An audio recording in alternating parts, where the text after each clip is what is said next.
आज हम बात करेंगे क्रॉस केस के बारे में। क्रॉस केस क्या होता है और इसके फायदे क्या होते हैं।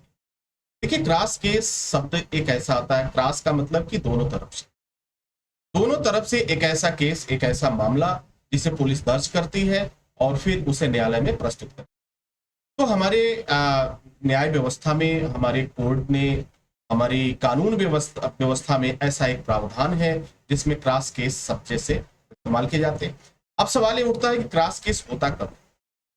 ज्यादातर देखा जाए तो क्रॉस केस जो होता है वह आपसी विवाद में होता है। आपसी विवाद, जमीनी विवाद या किसी इस तरह के मामले को लेकर के, जब एक ही बात को लेकर के एक ही समय में दो पक्ष आपस में भिड़ते हैं, दो पक्ष आपस में मार करते हैं, मारपीट करते हैं, दोनों पक्षों को चोट आती है या दोनों पक्षों को मामूली चोटें आती हैं। अब ये दोनों पक्ष जो है ये पुलिस के पास जाते हैं। एक पक्ष जाकर के अपनी बात रखता है, दूसरी पक्ष जाकर के अपनी बात रखता है। अब पुलिस क्या करती है कि दोनों की मामले की गंभीरता को देखते हुए पुलिस के क्या करती है, ये दर्ज कर लेती है मुकदमा, दोनों का मुकदमा दर्ज कर लेती है। अब ये सवाल यहाँ पे उत्पन्न होता है, यहाँ पे खड़ा होता है कि क्या दोनों का एफआईआर दर्ज होगा? इसमें कोई एक व्यक्ति होगा जिसने झगड़े की शुरुआत की होगी, कोई एक व्यक्ति होगा जो दोषी होगा, दूसरा तो दोषी नहीं है, फिर भी दोनों पर मुकदमा क्यों होता है? जी हाँ, ये सोचने वाली बात है कि दोनों पर मुकदमा क्यों होता है।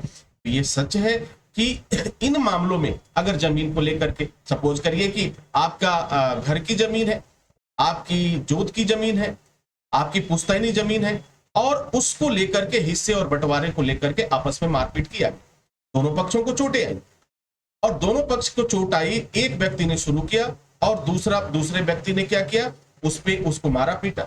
अब उसने बचाव में क्या किया, अपना बचाव किया। अब क्या होता है कि यह दोनों पक्ष जो है, सपोज करिए माना कि पहला पक्ष चला गया थाने में।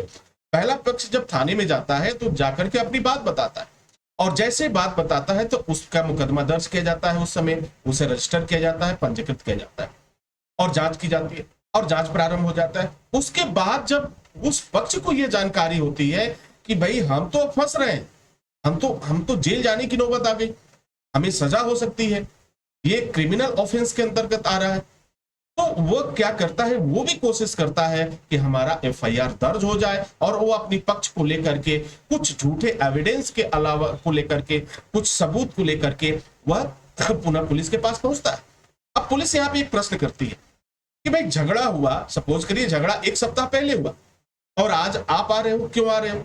अब पुलिस जब इस तरह की बात पूछती है तो लोग जवाब देते हैं कि साहब ऐसा है कि भाई हमको समझ में नहीं आ रहा था, लोगों ने मार दिया था और इसमें चोटें आ गई थी और फिर उसके बाद मैं इलाज कराने लगा, फिर मैंने सोचा कि चलो कुछ ठीक हो जाता हूं तो चल के अपनी बात बताऊंगा।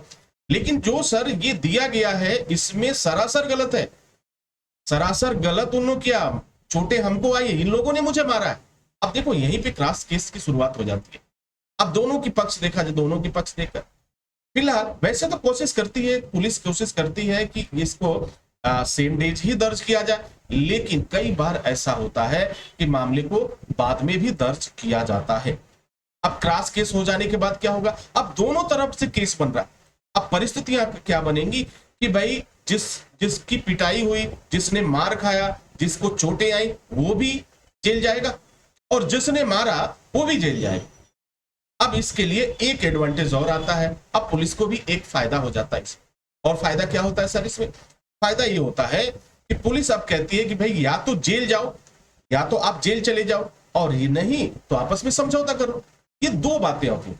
तो डियर स्टूडेंट्स, इस बात को भली भांति आपको जानना होगा और समझना होगा। अगर आप इस बात को समझते हैं तो, और अगर इसे और आप जानना चाहते हैं, इसे और एलाबोरेट करना चाहते हैं, तो सीआरपीसी का जो सेक्शन है उससे जो 154 है उसमें प्रावधान आते हैं।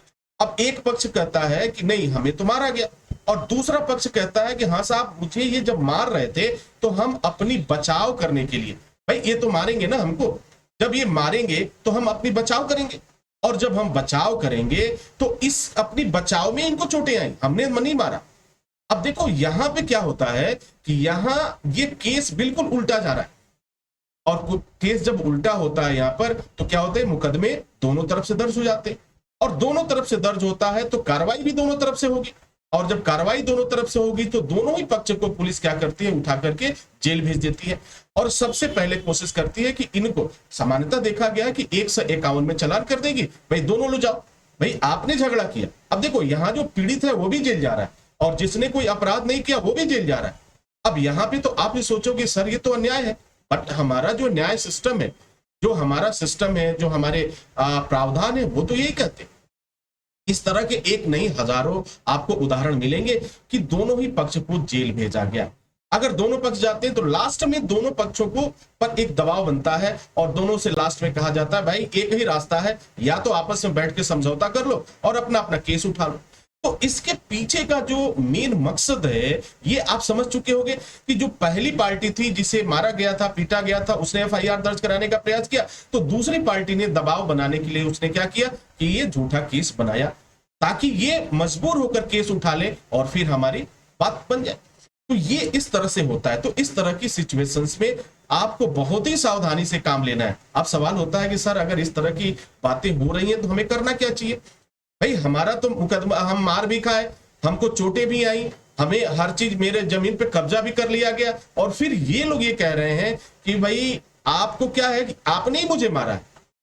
यहां क्या करना चाहिए? तो यहां इसके लिए भी आपके पास अपने सबूतों के आधार पर आपको मुकदमे में आपको पैरवी करनी होगी, और वहां पे आपको साबित करना होगा कि सही क्या है, गलत क्या है। उम्मीद करता हूं कि ये जानकारी आपके लिए काफी फायदेमंद साबित होगी। इसी के साथ इजाजत चाहते हैं, नेक्स्ट वीडियो में हाजिर होंगे। तब तक के लिए wish you all the best. Thank you for watching, thank you for learning.